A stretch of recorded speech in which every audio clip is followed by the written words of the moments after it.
이번 시간은 페이지 74페이지 보시면 계구부 쌓기 보도록 하겠습니다. 계구부. 원래 계구부란 것은 창호 부분이 계구부가 됩니다. 계구부, 창호. 그래서 계구부 창호라는 것은 쉽게 창의 개념하고 문 있죠. 이것을 합쳐서 보통 계구부라고 합니다. 계구부. 그러면 보통 창하고 문의 개념은 차이점이 무엇인가 하면 이거는 이런 채광이나 아니면 한기나 이런 통풍 이런 걸 목적으로 하는 거예요. 통풍을 목적으로 하는 것은 창의 개념이고요. 그럼 창에는 벽돌을 쌓으면 창이 돼야 안 돼요? 안 되죠? 이 창의 개념이고, 문이죠. 문은 이런 사람이라든지 사람이나 이런 물건 등의 반출입에 이용되는 걸 문이라고 칭합니다. 문. 그래서 도어라고 하죠. 그래서 창은 윈도우. 그래서 여러분들이 일반적으로 문으로 들어오셨습니까? 창으로 들어오셨습니까? 문으로 들어오시죠? 사람은. 근데 간혹 가다가 도선생님들은 어디로 들어오십니까? 창을 타고 들어오는 경우죠. 보통 일반인들은 문을 통해서 들어오는 겁니다. 그래서 이겁니다. 현관은 문이라고 하죠. 근데 애매한 게 여러분 잘못 사용하겠는 게 이겁니다. 있죠? 거실하고 발코니, 여러분들 용어로 베란다. 거기는 문이에요. 그리고 큰 방하고 베란다 있죠? 맞아요? 그 사이는 창이 되는 게 창문이라 해, 창. 근데 다 뭐 창문이라 하면 안 돼요. 창문 닫아라 이러면 안 돼요. 옆으로 이렇게 하는 게 좀 미석이지가 문이 될 수도 있고 창이 될 수도 있다는 거예요. 그렇게 보시면 됩니다. 자, 그러면 거기에서 계구부에서 그래서 이제 밑에 나오는 것들 있죠. 얘들이 뭐에 해당이 되는가 하면 보통 이 계구부 쌓기는 저기 해당이 된다라고 보시면 돼요. 얘가 법령입니다. 얘들이 법령 기준이에요. 얘가. 그래서 법에서 따온 겁니다. 기준을 정해야 되니까요. 그래서 거기 보시면 먼저 1번에 각층의 대림벽으로 구획되는 각벽. 자, 대림벽 나오죠? 대림벽. 간단히 알아두세요. 대림벽. 린자가 이웃 린자입니다. 대림벽. 직각으로 이웃하는 이 내력벽을 대림벽이라고 합니다. 뭐 다르게 직각으로 교차하는 내력벽 이렇게 봐도 되고요. 교차하는 내력벽을 대림벽이라고 합니다. 대림벽. 자, 그럼 내력벽이라는 것은 하중을 지지할 수 있는 벽입니다. 하중을 지지할 수 있는 벽. 이것이 내력벽 개념이 되고 하중을 지지할 수 있는 벽을 내력벽이라 칭하고요. 내력벽. 그래서 대림벽으로 구획된 자, 그래서 일단 대림벽이라는 용어를 알아두세요. 대림벽. 자, 그래서 직각으로 이웃한 내력벽 또는 직각으로 교차하는 내력벽을 대림벽이라 칭한다. 용어상 알아두세요.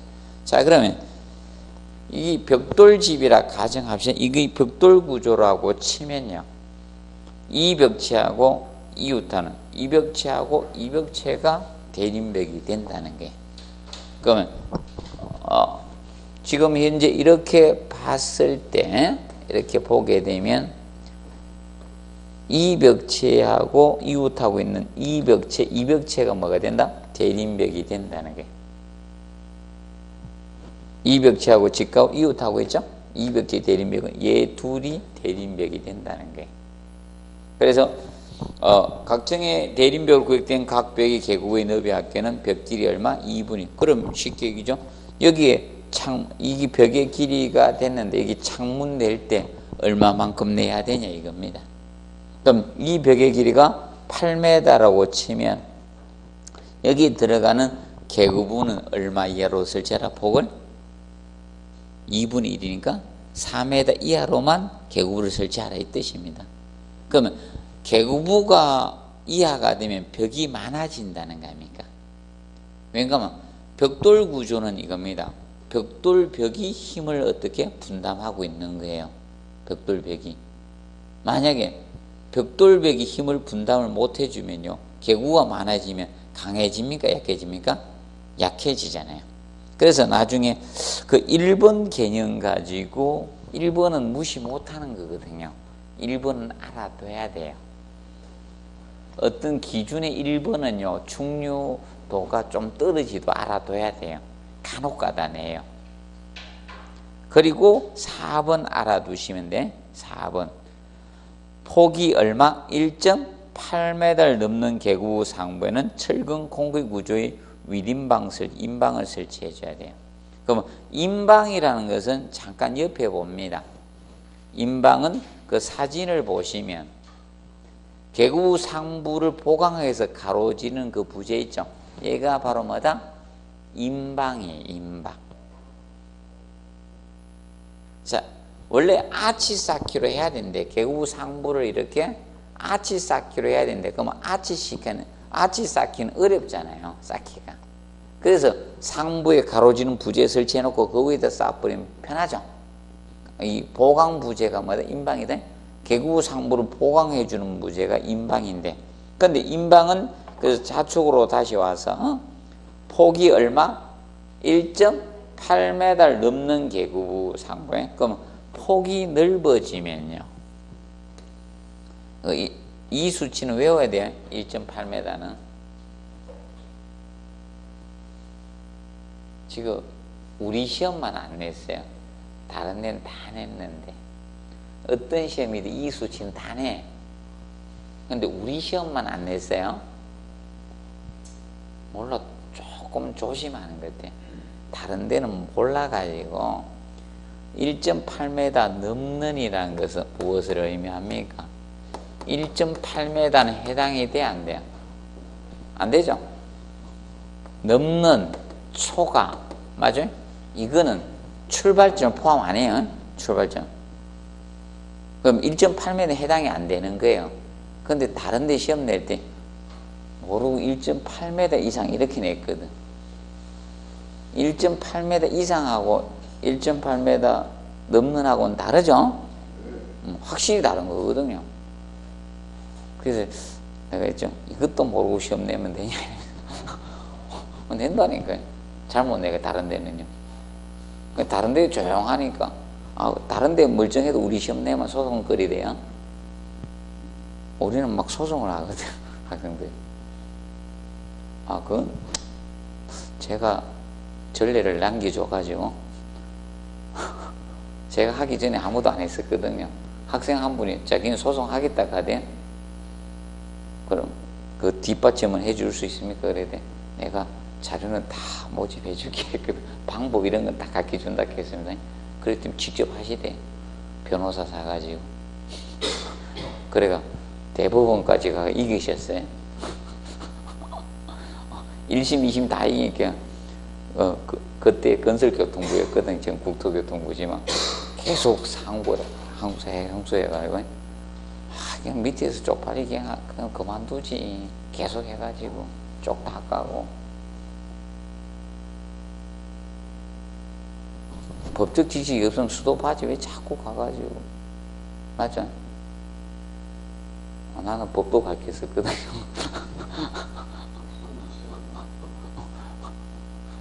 그 자료 잘 찾지 제가요. 자기네들은 찾기 힘들잖아. 난 법 잘 찾거든. 그래서 이건 내면요 잘 내야 됩니다.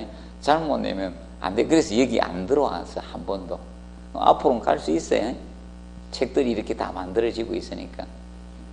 근데 다른 책에는 아직도 이상으로 적힌 책들도 많아요. 근데 주택가에서는 거의 다 이걸로 많이 바뀌어 있어요. 이제. 그러면 이렇게 되면 자 이겁니다. 폭이 넓어지면 여러분들 많이 처짐이 생기죠. 아닙니까? 짧은 거하고 넓은 거 틀려집네. 많이 처지게 돼요. 그렇기 때문에 목재로 했다고 가정해봅시다. 목재로 하면요 휘어질 거 아닙니까? 그러면 그 인장력 잡아당기는 힘을 받을 수 있는 재료를 써줘야 된다는 거예요. 강한 걸. 그래서 철근 콘크리트 구조로 해주라 이거야. 인방으로 해주라는 겁니다. 그 기준이 얼마다? 1.8m. 잘 못 외우면 이래 외우면 돼요. 여기 인방이잖아요. 인방인데 만약 인방을 처지는 재료로 만들면 여기 그 뭐가 있을 겁니까? 문틀이 있을 겁니까? 문틀이 힘을 받죠. 그럼 문 열려요, 안 열려요? 잘 안 열려요. 그 문틀이 욕할 거예요. 하중가 한다고. 그래서 기준이 18이 얼마다? 1.8m예요. 원래 18 했는데 땀을 흘려가지고 점 찍으세요. 농담 삼아 얘기하는데 이것도 한 번은 냅니다. 아직은 안 했습니다. 한번 보세요. 그래서 이 수치를 어디 갖다 쓰는가 하면 블록 쌓기에서 1.5m가 표준인데 1.8m로 해서 낸 거예요. 이 1.8m 그냥 나오는 수치 아닙니다. 그래서 알아두세요. 1.8m 알아두시고 그 다음에 그래서 75페이지 인방이 바로 개구 상부 구조를 보강해 준 부재가 인방이에요. 가로지는 부재, 이것이 인방 개념이래. 그래서 인방은 지금 현재까지 2번 출제가 되었습니다. 인방은 개구를 보강하는 부재가 인방입니다. 그러면 그 인방은 거기 1번에 봅니다. 인방은 좌우벽이 얼마 이상 물리도록 한다? 20cm 정도는 최소한 물려주는 것이 좋습니다. 그런데 자 거기 우측에 해놨죠. 구조 기준하고요 건축 표준 공사 표준 시방서 기준하고 최소 기준이 틀려요. 최소 기준이. 그래서 10cm, 20cm 해놨죠. 근데 시험 낼 때 18회 때 시험 낼 때는 뭐 가지고 냈는 19회 때입니다. 그때는 시험에 나온 것이 바로 이겁니다. 표준 시방서 기준으로 낸 거예요. 표준 19회 때.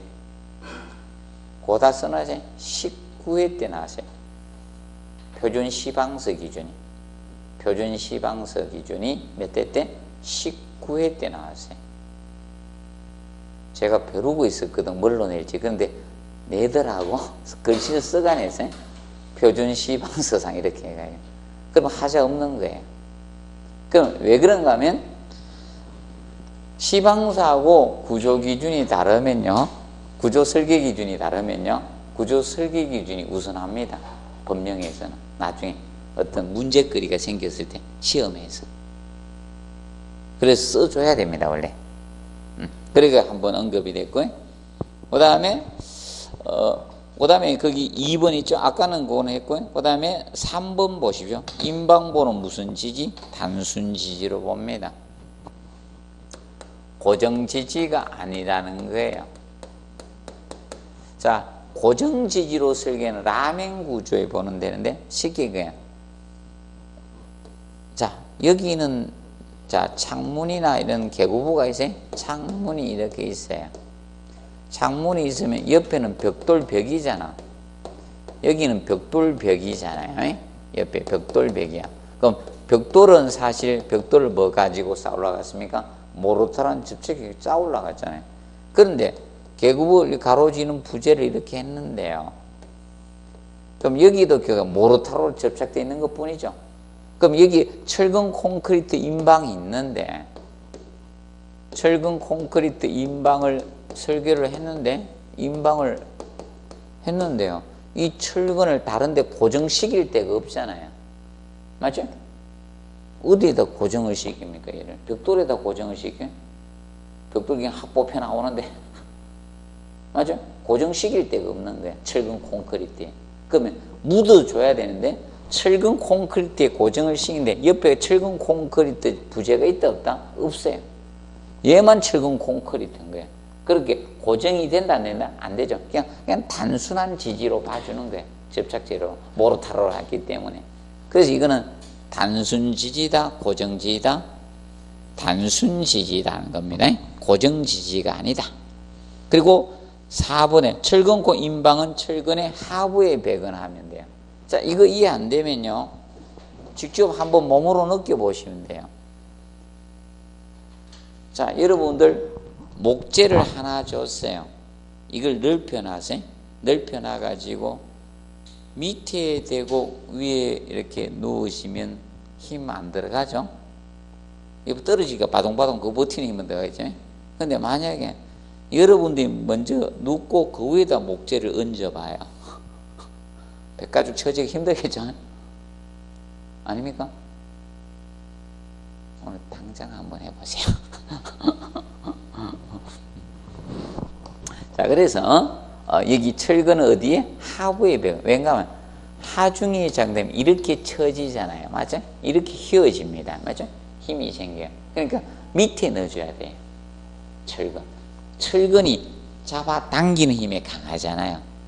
철근 잡아당겨가 한번 떨어뜨리 본 분이 있어요? 없어요? 못 떨어뜨려요? 소가 잡아당겨도 안 떨어져요. 굉장히 강한 거예요. 그렇기 때문에 철근은 어디에 배건해야 된다? 하부 쪽에 배건을 해야 되는 거예요. 그래서 이제 제가 이렇게 했거든요. 치사한 인간이 내면 1번으로 내고 구조를 전공한 분이 내면 3번, 4번으로 간다. 이렇게 이야기했거든. 그래가지고 앞에 낸 분은요, 전공, 구조 전공 안 했다는 거예요. 다른 전공해가지고 이것만 있다는 거예요. 학위만 있다는 거예요. 다른 전공했는 거 쉬운 전공. 구조 전공하면 이 점으로 가면 3, 4번으로 가요. 원래 구조 하신 분들은 이 수치 이런 거 일반 수치가 장난치는 거 잘 안 내거든요. 안전과 관련된 수치 이런 건 좀 내는데, 그 다음에 창문틀 세우기는 이것만 알아두세요. 자, 여러분 이겁니다. 이런 건축물은 뼈대를 쌓아 올라가고 나서 어떻게 됩니까?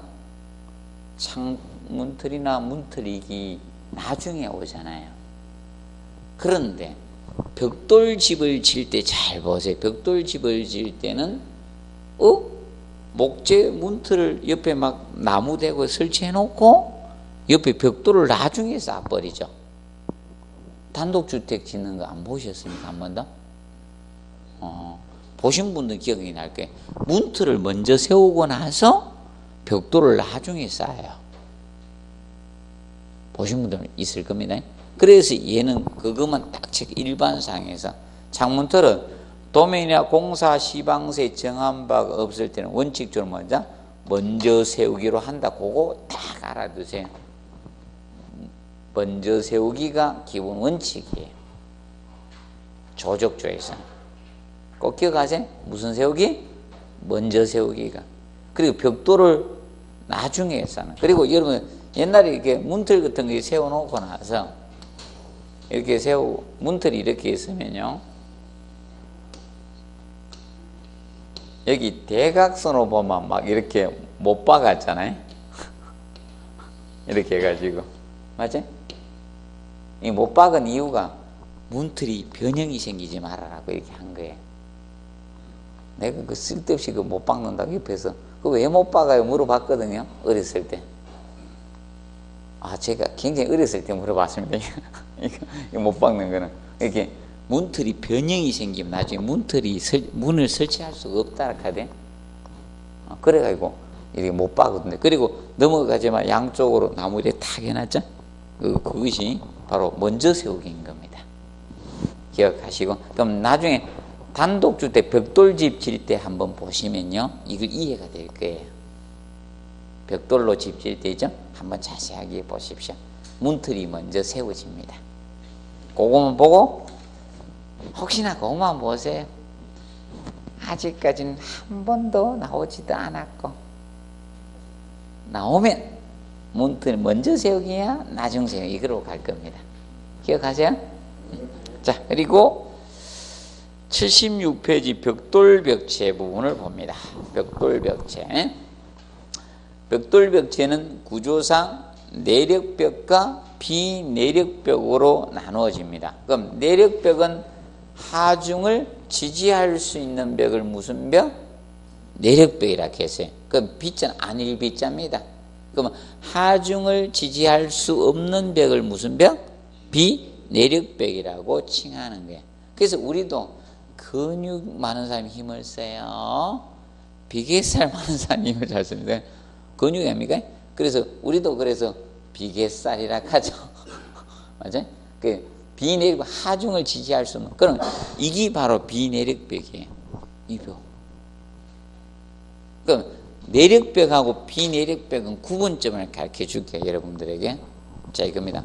내력벽은 건축물 골조 뼈대를 짜 올라갈 때 뼈대를 축조할 때 그때 설치되는 벽은 내력벽이에요. 내력벽. 그리고 나중에 건물 뼈대를 다 짜고 나서 추가로 중간을 구획하거나 이렇게 설치하는 벽은 다 비내력벽이에요. 그래서 우리도 어릴 때부터 비계살을 어머니로부터 20kg 물려받고 태어나는 사람 없죠? 아닙니까? 지방을 막 물려받아서 나가세요? 없죠? 나중에 많이 먹어서 후에 찐 거잖아요. 그래서 비계살이 그 똑같은 거예요. 비내력벽은 나중에 추가로 설치되는 벽, 뼈 골조 짜 올라갈 때 설치되는 벽이 아니에요. 자, 이거 칸막이 벽이죠? 얘는 내력벽이다, 비내력벽이다? 비내력벽이 되는 거예요. 간단합니다. 그럼 비내력벽은 쉽게 철거 해체가 쉽게 할 수 있는 게 뭐다? 비내력벽인 거예요. 자, 그래서 그 내력벽 봅니다. 내력벽은 기준이 많아요. 하중을 지지할 수 있는 벽이니까. 종류가 몇 개 됐죠. 근데 밑에 칸막이 벽 보세요. 거기 76페이지 하단에 칸막이 벽 나오죠? 칸막이 벽은 사실 뭐니까? 비내력벽이니까. 자, 칸막이 벽은 어느 실을 공간을 나누기 위해서 쓰는 벽이 무슨 벽이다? 칸막이 벽이잖아요. 그래서 칸막이 벽은 비내력벽에 해당되니까 두께 제한밖에 없는 거예요. 두께 맞죠?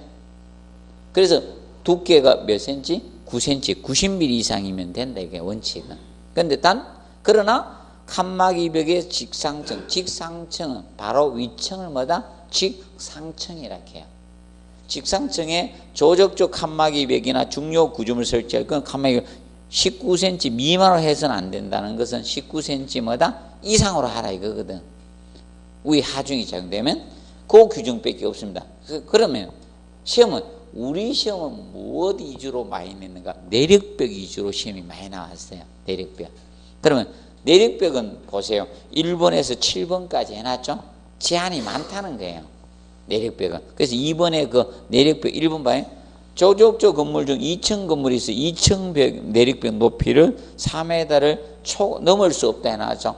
그러면 결과적으로 여기서 의미하는 건 2층 벽에 뭐다? 높이 제한을 두고 있다는 거예요. 1층 벽에 높이 제한을 둔 게 아니고 몇 층 벽? 2층 벽이에요. 2층 벽에 높이 제한을 두고 있고요. 그 다음에 두 번째, 내력벽마다 길이 제한이에요. 내력벽 길이는 몇 메달 넘을 수 없다? 10m 넘을 수 없어요. 길이 제한을 둔 거예요. 1번은 높이 제한이고 2번이 무슨 제한? 길이 제한이에요. 1번은 높이 제한이고 2번은 길이 제한이에요. 내력벽은 길이 제한을 두고 있다는 거예요. 길이 제한하고 높이 제한 두 가지를 두고 있다는 겁니다. 그리고 세 번째, 내력벽으로 둘러싸인 부분에마다 바닥 면적 제한을 두고 있는 거죠. 내력벽으로 이 둘러싸인 바닥 면적 제한을 두고 있는 거예요. 바닥 면적. 너무 크게 해서는 안 된다는 거예요. 둘러싸인 바닥 면적 제한을 얼마로 한다? 80제곱미터 이하로 하라 이거 아닙니까? 이하로 하라는 거예요. 그리고 네 번째, 토합을 받는 부분의 내력벽은 조적조로 할 수 없다. 그러면 4번은 투합을 받는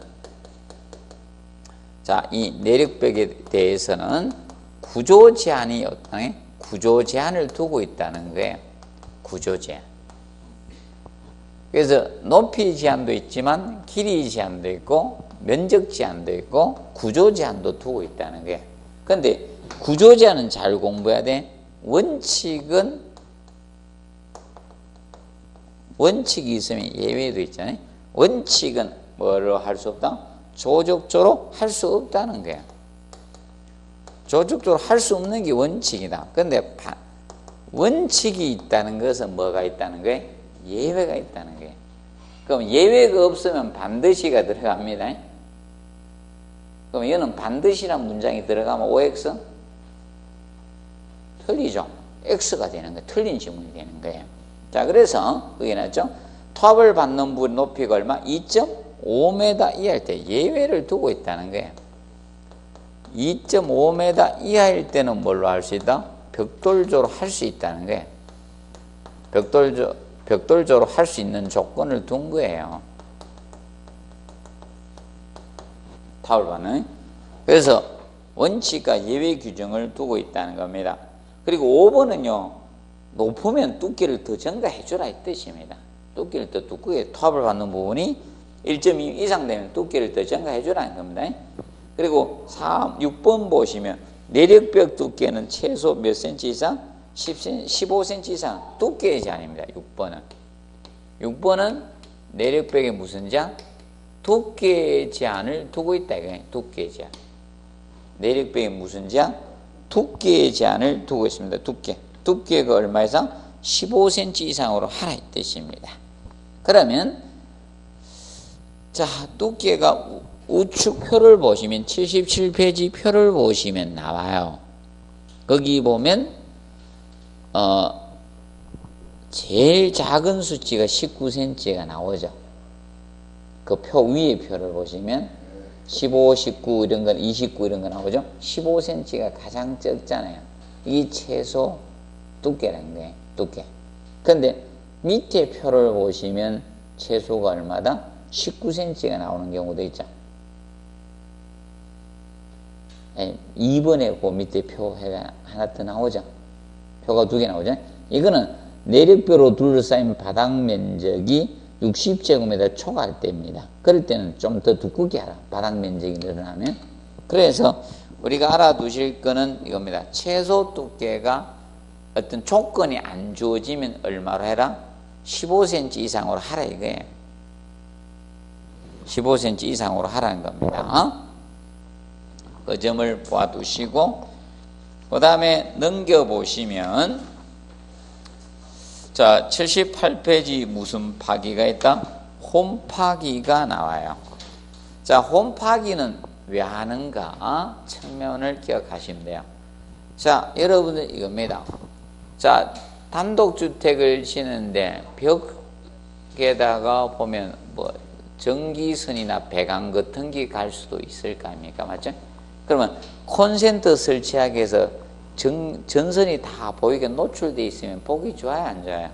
안 좋죠? 그러면 이 벽에 속에다 홈파기를 하는 것은 이 홈파기를 하는데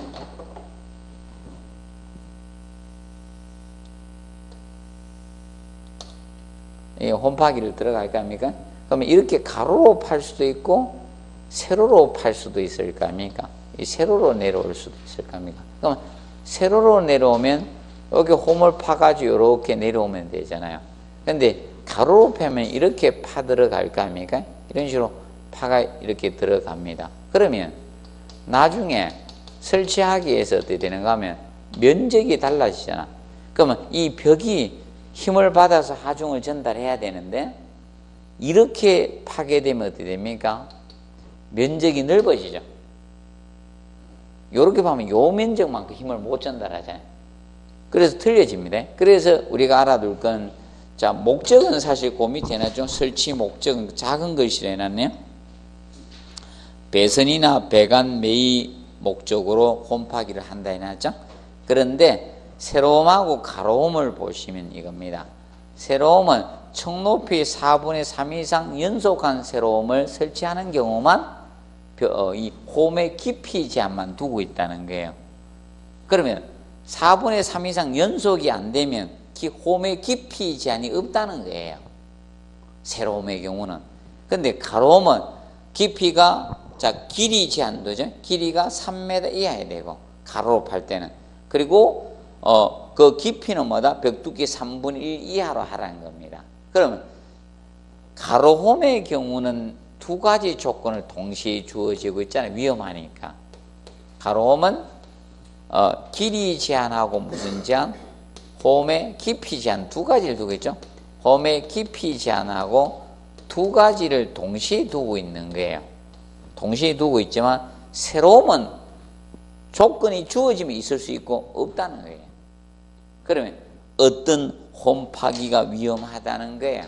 홈 파기는 가로움 파기가 위험하니까 될 수 있는 구조로 안전성을 확보하기 위해서 홈 파기를 할 때 무슨 홈 파기가 유리하다? 세로움 파기로 처리하는 게 유리하다 이겁니다. 맞죠? 세로움 하면 요 면적만큼 힘을 못 전달하지만 가로움 하면 이 면적만큼 쓸데없는 게 되는 거예요. 위험하다.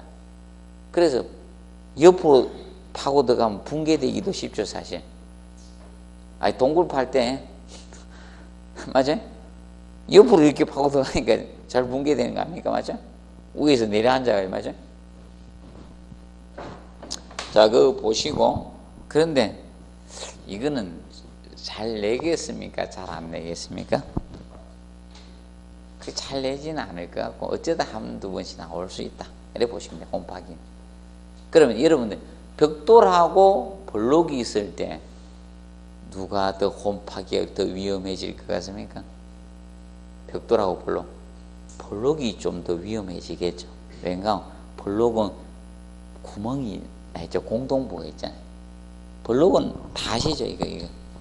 이렇게 생긴 게 블록이잖아요. 블록, 이들 보면 이렇게 해서 구멍이 뻥뻥 났잖아요. 이런 식으로.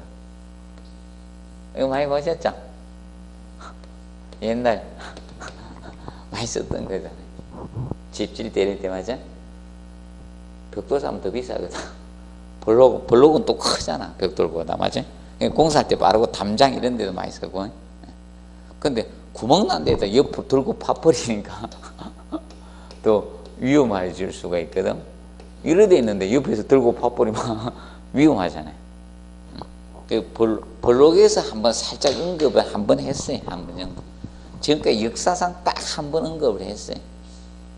그리고 답을 유도시키진 않습니다. 자, 그리고 17번 벽돌 쌓기 일반적 주의사항이 나옵니다. 자, 이 부분이 자 미리 제가 그냥 써놨는데 이론은 아닙니다. 얘가 건축공사 표준시방서입니다.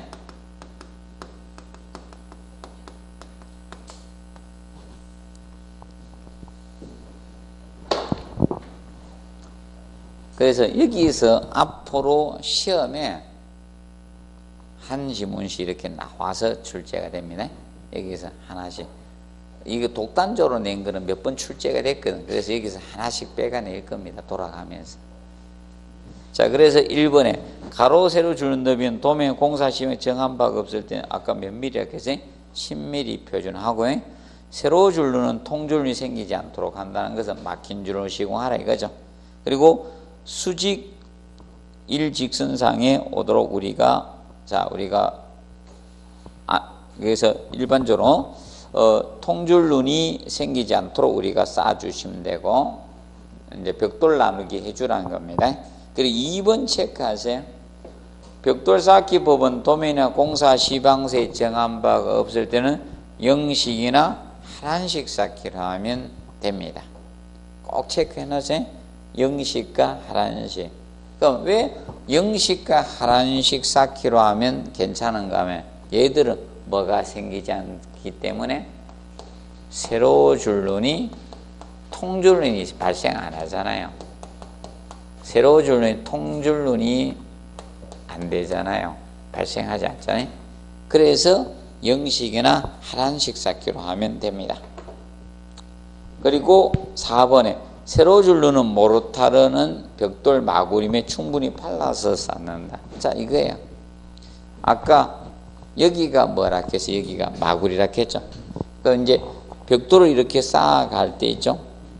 그러면 요 사이 채워 넣는 게 아니라 마구리에 발라서 이렇게 쌓아주라는 겁니다. 채워 넣는 개념이 아니다 이게. 세로줄로는 맞죠? 여기 사이 여기. 그래서 어떻게 발라서. 그래서 충분히 발라서 쌓도록 한다. 그래서 만약에 사춤한다 하면 된다 안 된다? 안 된다는 게 사춤이 아니에요. 아까 사춤은 이야기죠. 그라우트 이야기했죠. 빈 틈 사이 공간을 갖다 채우는 것을 마다 사춤이라고 했죠. 세로줄로는 사춤해서 밀실하게 뭐 하도록 한다 이러면 안 돼요. 사춤이 아니라 어떻게 발라서 마구리면에 발라서 쌓는다 이게. 자, 그거 알아두시고 그 다음에 이제 6번 하루 쌓기 높이는 1.2m가 표준이에요. 이 1.2m는 알아둬야 돼. 1.2m. 그리고 최대가 뭐다? 1.5m 이하로 해야 됩니다. 요거 하고 요건 정리해 놓으세요. 여기 교수님들은 이거는 메다는 미리 이야기하면 1.2, 1.5, 1.8 이걸 잘 다룹니다. 알겠습니다? 1.2, 1.5, 1.8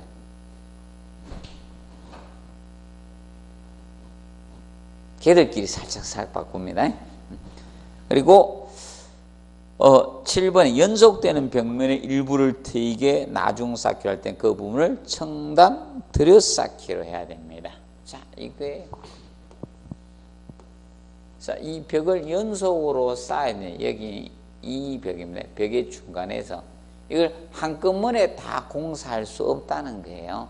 그럼 여기서 공사 중단을 해야 되는데 어떻게 해야 되냐? 그것을 7번에서 설명하고 있는 겁니다. 연속되는 벽면. 그래서 청단 무슨 쌓기? 들여쌓기. 청단 들여쌓기라는 것은 이겁니다. 한 층씩 어떻게 들어서 계단처럼 이렇게 쌓아주라 이게. 이런 식으로. 이것이 무슨 쌓기다? 청단 들여쌓기다 이겁니다. 이거. 그 다음에 8번에 직각으로 온 벽면의 한 편을 나중 쌓기 했을 때. 자, 그러면 지금 현재 이 부분이죠. 이런 부분. 그럼 여기는 청단 들여쌓기만 하라는 거예요. 여기서 무슨 들여쌓기? 청단 들여쌓기만 하고요. 여기는 청단 들여쌓기만 해주자는 겁니다. 근데 요 부분 있죠. 여기에서는 어떻게 하라? 원칙은 청단 들여쌓기고 이 모서리나 교차부 쉽게 모서리 생각하면 되지. 모서리 부분이다. 그러면 원칙은 청단 들여쌓기로 하자는 거예요. 그런데 이거는 예외가 있잖아요. 예외가 쌓기만 합시다. 보강보다. 그럼 이 부분은 자 어떻게 하는가 하면 켜 걸름 들여쌓기로 하네. 켜 걸름 들여쌓기. 켜 걸려서 들여쌓아요. 그럼 아까 벽돌을 갖다가 헤아릴 때 뭘 쓴다 했어요? 원칙은 켜. 단으로 쓰는 인간도 있다 했죠. 그래서 그거 시험 냈습니다. 그 9번에 꼭 9번 나오죠. 벽돌과 블록이 서로 직각으로 만날 때 연결점을 만들어 블록 뭐다? 상결을 해야 되는데 3단으로 이렇게 쓰시는 거예요. 3단마다 보강한다. 이거 3은 뭘로 바꾸는가 하면 5로 바꿉니다. 수치는 나오면 이거에 수치가 나왔을 때 일반 수치는 3, 5, 10 이걸 잘 내요.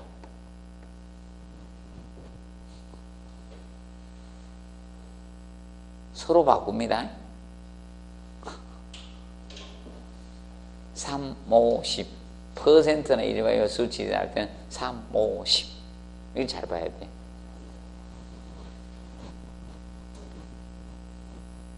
그래서 내가 이거 시험 나올 때 블록 현대 이 단어로 썼다 하면서 3단인데 바꾸면 뭘로 바꾸겠습니까? 물어봤습니다. 학생들한테.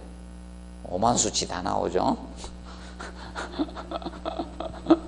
5로 나옵니다. 5로 바꿉니다. 3은 5로 바꿉니다. 몰라. 하여튼 내 성격하고 진짜 비슷한 분이 많이네요. 5로 바꿉니다. 미디엄. 네? 그러면 켜글름 들여쌓기. 이 켜글름 들여쌓기는 이렇게 쌓는 게 켜글름 들여쌓기입니다. 한 켜씩 걸러서 들여서 쌓주자는 게 한 켜씩 걸러서 이렇게 들여서 쌓주자는 게요. 이렇게 쏙쏙 들여서. 쉽게 잘 모르면 이빨을 어떻게 해서 뽑는다. 하나씩 걸러서 하나씩 뽑아주고 밑에는 반대로 뽑으면 딱 맞을 거 아닙니까? 톱니바퀴처럼. 그래서 이렇게 쌓주는 걸 켜글름 들여쌓기라고 하는 거예요. 자, 그러면 7번하고 8번하고 헷갈리면 안 된다는 거예요. 7, 8번을 비교를 해놔야 돼. 누구를 속입니까? 분명히 냅니다. 이거 한번 내야 됩니다. 자, 9번은 내세요. 9번은 다른 거 아니고 이거잖아요. 하나는 벽돌벽이고 하나는 뭐다? 볼록벽이에요. 그러면 이 볼록하고 벽돌의 규격은 완전히 틀립니다. 얘는 기본형 볼록이 비하형이 길이가 390이거든. 얘는 길이가 90밖에 안 돼. 190이지. 그럼 이건 보통 190에 볼록이 있으면 길이가 190이고, 근데 볼록은 이건 다 틀려져요. 아이, 볼록 괜히 지웠네. 볼록은요, 이렇게 있으면, 볼록은 이거 있죠? 이거 390이고요. 이건 틀립니다. 이 너비는요, 다 틀려져요. 너비는, 그래서 옛날에 4인치 볼록, 6인치 볼록, 8인치 볼록 들어본 분 있죠? 안 들어봤습니까? 아무도? 볼록이 뭐 4인치 볼록이다, 6인치 볼록이다, 이런 거. 들어보십니까? 그러면 이거에 따라 틀려지는 거예요. 이거 너비. 이거 높이는 똑같대요. 이거는 190입니다. 이 190 됩니다. 190.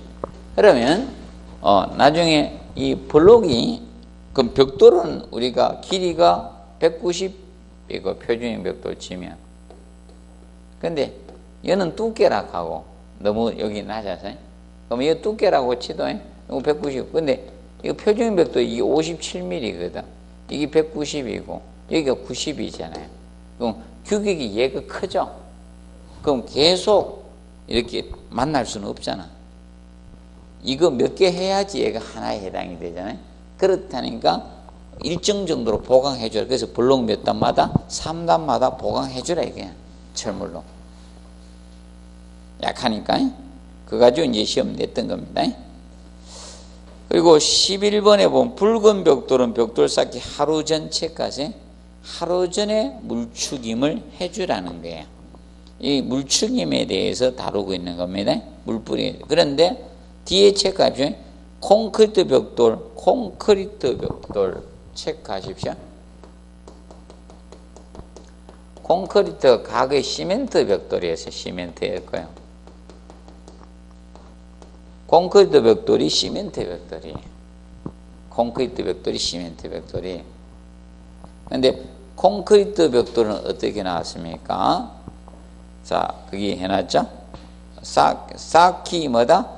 직전에 물을 죽이지 않는다. 쌓기 직전에. 자, 왜인가면 시멘트는 인체에 해롭다, 해롭지 않다? 해롭습니다. 그래서 직전에 하지 마라, 이게. 직전에 하면요, 여러분들 직전에 물을 뿌리고 바로 벽돌을 만지면 있죠? 벽돌이 시멘트 성분이 우리 피부에 침투가 되는 거예요. 인체에 해롭기 때문에 직전에 하지 말라는 거예요. 시멘트는 물에 녹아 나오죠? 그래서 그거 하지 말라는 겁니다. 그리고 내화벽돌은 물축임 한다, 안 한다? 안 합니다. 위에 알아두시고, 그 다음에 보강벽돌쌓기는 18회 때 지문 2줄 나왔습니다. 이거는 나중에 해드릴게요. 그리고 81페이지 보시면 벽돌벽체 균열 원인 개념이 나옵니다. 균열 원인, 계획 설계상 미비로 한 균열과 시공상 결함의 균열이 있습니다. 그럼 얘들은 시설계로는 아직까지 출제된 적은 없고요. 이건 관리실무 2차 시험에 출제가 됐습니다. 다음 중 계획 설계상 미비로 한 균열이 아닌 것은, 또는 반대로 시공상 결함에 해당되지 않는 것에서 이렇게 시험을 냈습니다.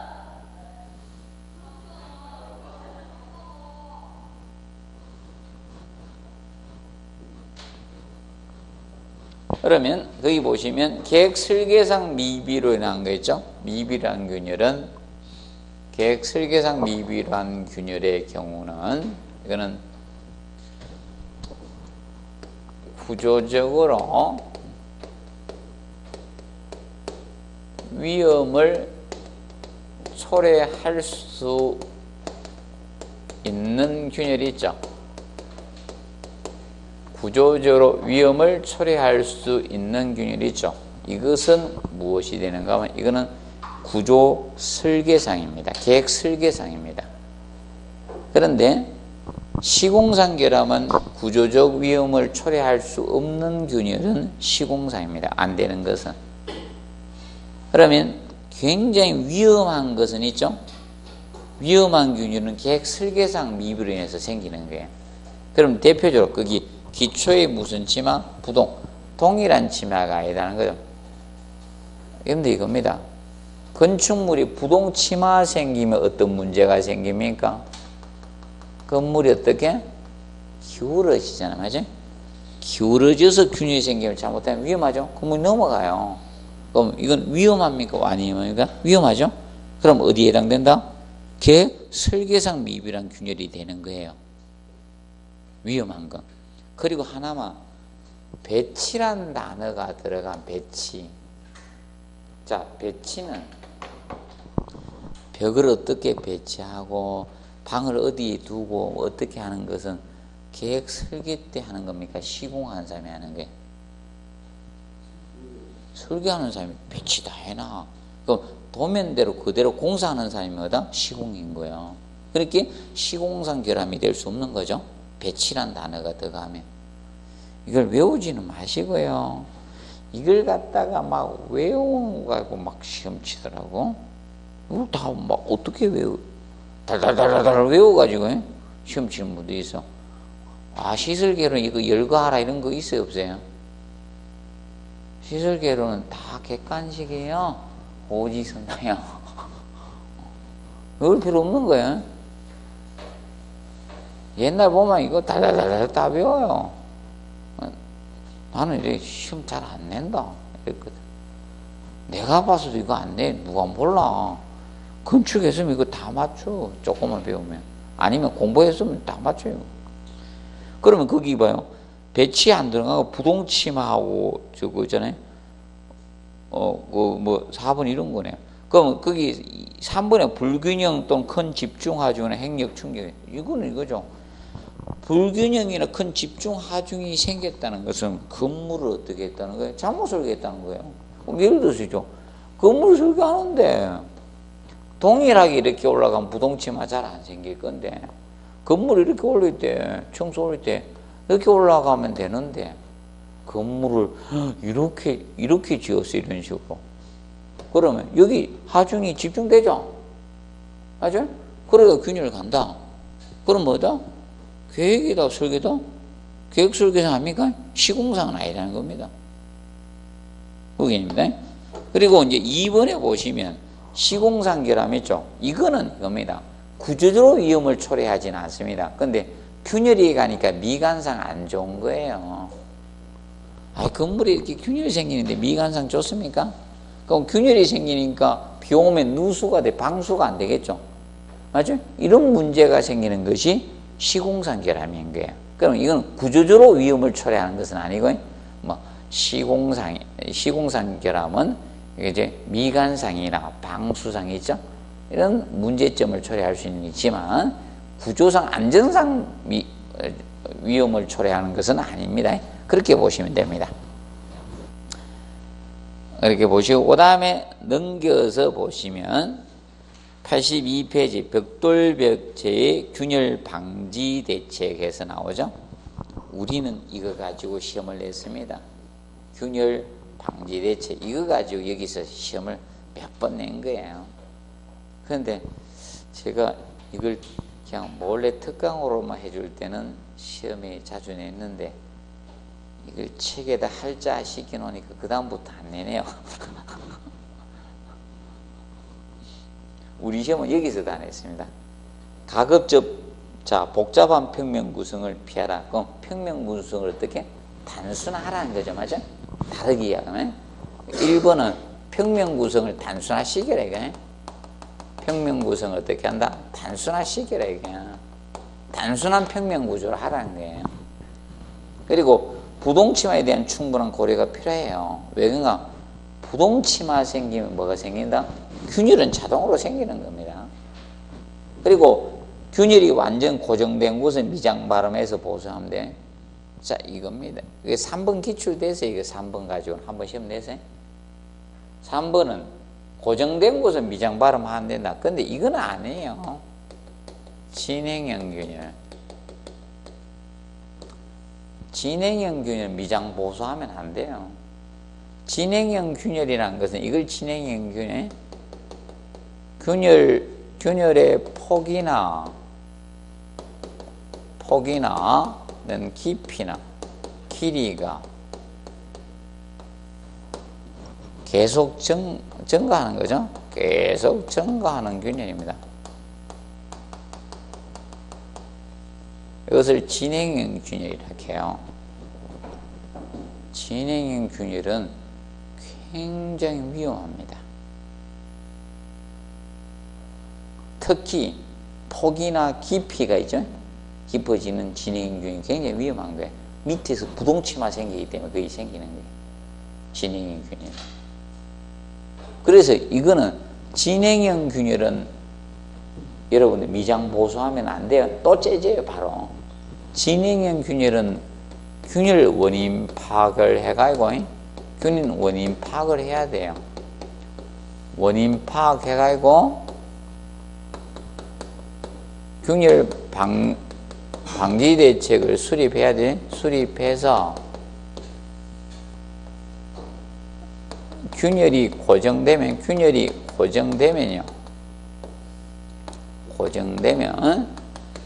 미장 보수를 하는 거예요. 이렇게 들어가는 거예요. 바로 해서는 안 됩니다. 그래서 진행형 균열, 진행되고 있는 균열은 안 됩니다. 미장 보수한다고 또 째집니다. 그래서 제가 그때 농담을 했는데 제가 모 교수님 집을 한번 찾아갔는데 진행형 균열이 발생하고 있어요. 부동치마에서. 그래서 저 왜 저 균열 보기 싫게 저리 해놨어요? 저기 미장해가지고 보수하고 벽지 공사하죠. 그러니까 이미 했대. 또 그만큼 째진 거예요. 미장 보수하면 또 째집니다. 왜? 미장이 뭐예요? 모르타르나 이런 거 이거 바르는 거잖아요. 걔들이 인장력 이런 걸 견딜 수는 없거든. 또 째지는 겁니다. 그리고 3번에 기초는 가급적 동일 형식, 동일 구조로 해야 된다. 그래서 제가 항상 기억하기 동일 건물 있죠. 동일 건물은 이거 하면 안 돼. 이종 형식. 자, 종류가 있잖아요. 다른 형식 기초하면 안 되는 거야. 이거 하면 안 돼요. 그리고 이질 지정을 해서도 안 돼. 지정은 기초나 집안을 보강해 주는 거지. 그래서 이질 지정의 종류가 다른 종류 하면 안 된다. 이게 보강해 주는 지정이라고 합니다. 지정. 이거 해서도 안 되고, 그 다음에 말뚝 혼용해서도 안 돼, 사실. 동일 건물은. 이거 혼용하면 안 돼. 그럼 만약에 이런 걸 하게 되면 부동치마가, 동일한 치마가 아닌 부동치마가 생겨가지고 균열이 생길 수밖에 없는 거예요. 그래서 항상 동일 건축물은 이런 거 혼용해서는 된다, 안 된다? 안 된다는 측면을 기억을 해 두시면 됩니다. 그리고 자 6번에 보면 창틀의 균형적 배치나 상하층의 창호 위치, 나비 일체식의 개구주의가 약간, 그래서 그 책까지 바로 자 상하중의 창호 위치, 책을 상하층의 창호 위치는 동일 수직선상에 설치해야 돼요. 수직선상에 우리가 배치를 해야 됩니다. 배치를 해야지 우리가 효과적입니다. 그러면 자, 왜 동일 수직선상에 배치해야 되는가? 자, 이거예요. 건물이 이렇게 2층짜리 건물을 지었어요. 이렇게 동일한 위치에다가 개구를 창문을 두든 이렇게 둬야지 문제가 이거죠. 이 벽이 있잖아요. 나머지가 내력벽 아닙니까? 그러면 여기에다가 인방 보강해 가지고 여기 인방을 이렇게 보강했잖아요. 인방을 이렇게 보강해 놓으면 상부에서 하중이 오더라도 좌우벽 전달해 그대로 하중을 전달할 수 있잖아요. 근데 만약에 이렇게 돼 있다, 분산했다, 개구부를 1층, 2층 있는데 여기는 이렇게 뚫어 놨는데 안 뚫릴 수도 있고 여기는 이렇게 뚫어 놓으면요 문제가 심각해진다는 거예요. 맞죠? 자, 이거죠. 여기 이제 이거 썼다고 가정합시다. 쓰게 돼도 어떤 문제가 생기는가 하면 여기 벽에 하중이 여기다 작용하잖아, 창문이. 맞죠?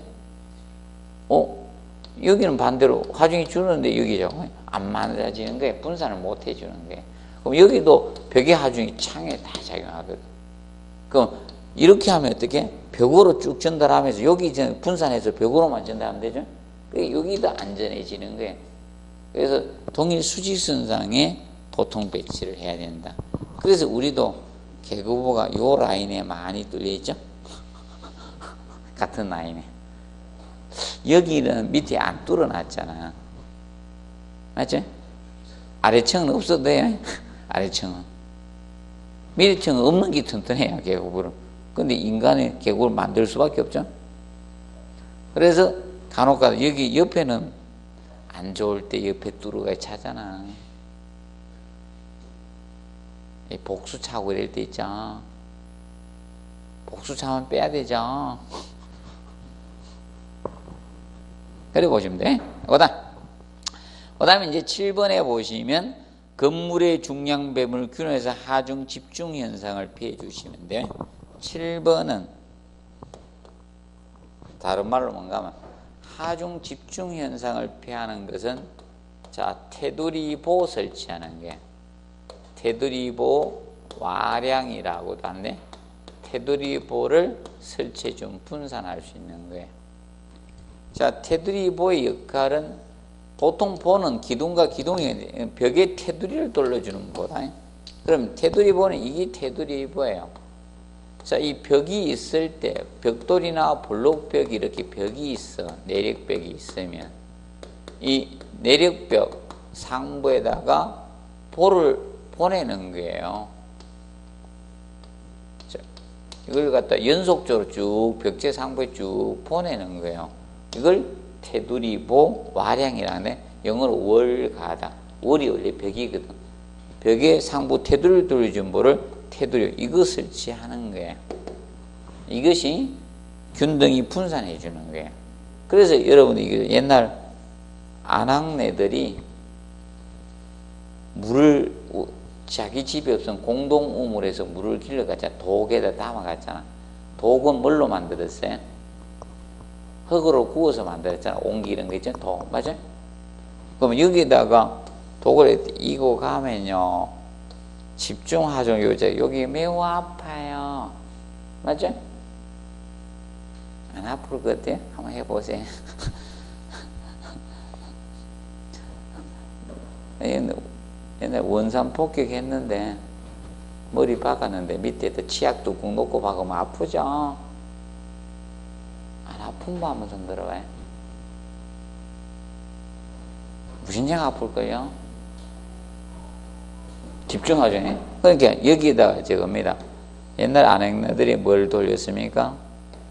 이걸 뭐라 해서 머리에 딱 얹고 딱 얹잖아. 또아리 있죠? 지역마다 다 틀립니다. 어떤 동네는 뭐 따베라는 동네도 있고 뭐 희한하게 다 쓰던데. 이걸 딱 두르고 딱 얹으면 하중이 분산되죠? 그 역할입니다. 여기 테두리 보호가 말이야. 자, 그리고 8번에 벽의 상부, 일일제의 접합부 등은 신축줄눈이나 조절줄눈 설치를 해야 됩니다. 이거 하면서 제가 신축줄눈 설명을 쭉 해드렸거든. 그거 시험 낸 거고. 그러면 신축줄눈, 이런 조절줄눈은 균열 방지용 줄눈이니까 쉽게 어디를 생각하면 된다? 어디? 줄눈은? 요거는 8번은 간절 기억하라 했죠? 바뀌는 부분. 자, 그리고 20번에 백화 나옵니다. 자, 백화는 딱 한 번 출제가 되었었습니다. 백화는 점되지는 않고 있는데 백화의 개념에 대해서 설명만 드릴게요. 이번 과정에 백화라는 것은 무엇을 백화라고 하는가? 백화는 이겁니다. 이 벽돌 벽면이 있어요. 뭐 콘크리트 벽도 상이네.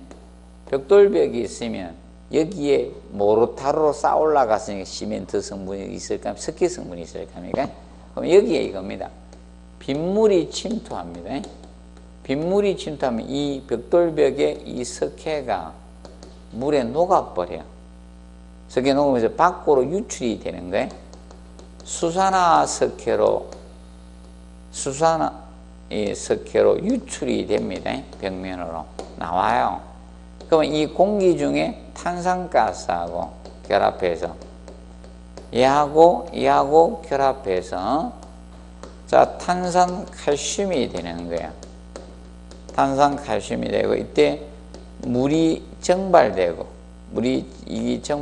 나서 이것이 흰 가루로 남는 거예요. 흰 가루. 벽면에 이렇게 남는 거예요. 그래서 거기 보면 83페이지 보면 나오죠. 거기 흰 색깔 나오죠. 이게 다 무엇이다? 백화가 발생한 거예요. 백화 현상이. 이게 되죠? 백화입니다. 흰 가루가 났어요. 그래서 흰 꽃 핀 것처럼 보인다. 그래서 백화 현상 이렇게 칭하는 게 백화. 그럼 백화 현상은 벽돌경에 뭐가 침투해서 생긴다? 빗물이에요. 빗물. 이 물이 침투해서 발생하는 게 빗물. 그리고 제로 불량, 시공 불량이야. 그럼 빗물이 벽면 속에 들어갔기 때문에 어떻게 생긴 거예요. 맞죠? 공사가 불량하면이죠. 재료가 불량해서 침투될 수 있잖아요. 물이. 맞죠? 그리고 습도가 뭐다? 높을 때 잘 생깁니다. 왜 습도가 높을 때 생기는가 하면 이거예요. 탄산가스하고 누구하고 수산화석회, 물에 녹은 석회하고 뭐다? 반응을 일으켜야 돼요. 그럼 여기에서 수산화석회에서 H2가 날아가면 석회밖에 안 남거든. CaO 밖에. 그때는 백화가 안 생겨요. 백화는 명심하세요.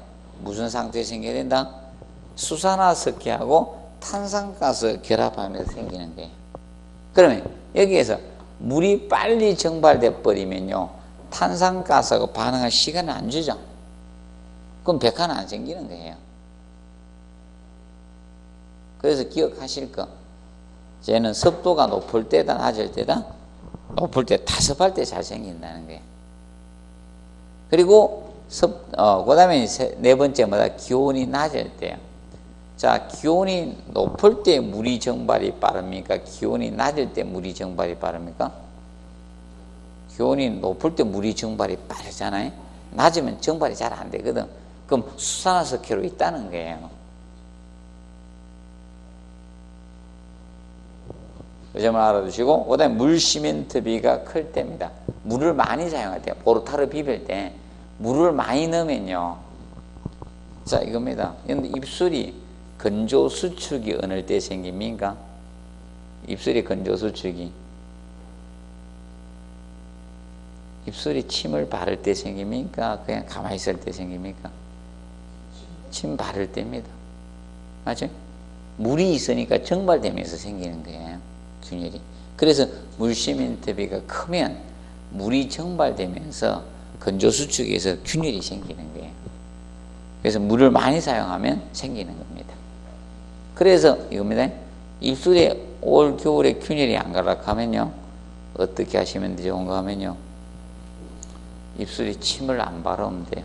그러면 이 수분이 증발되면 막기 위해서 있죠? 크림이나 있죠? 이런 걸 발라주면 돼요. 립스틱이나 이런 거.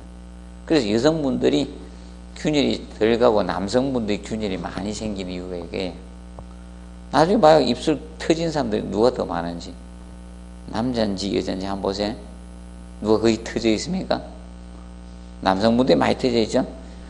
쟤도 또 싸웠나 이게 아니고 자동으로 건조하면서 수축하는 거예요. 난방을 하니까 겨울철에. 그 개념 보시면 되고, 그 다음에 83페이지 21번에 벽돌조 복원 및 청소공사 했죠. 이건 시방서 내용인데 한번 기출이 돼버렸어요. 그래서 이거는 뭐 다시 나오는 걸 대비해서 이 시방서 부분이니까 너무 열심히 하지 말고, 이거는 다음에 한번 다루도록 하겠습니다.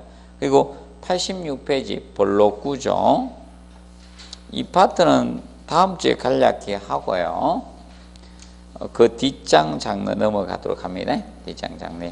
그래서 오늘은 여기에서 마무리하도록 하겠습니다. 자, 수고하셨습니다.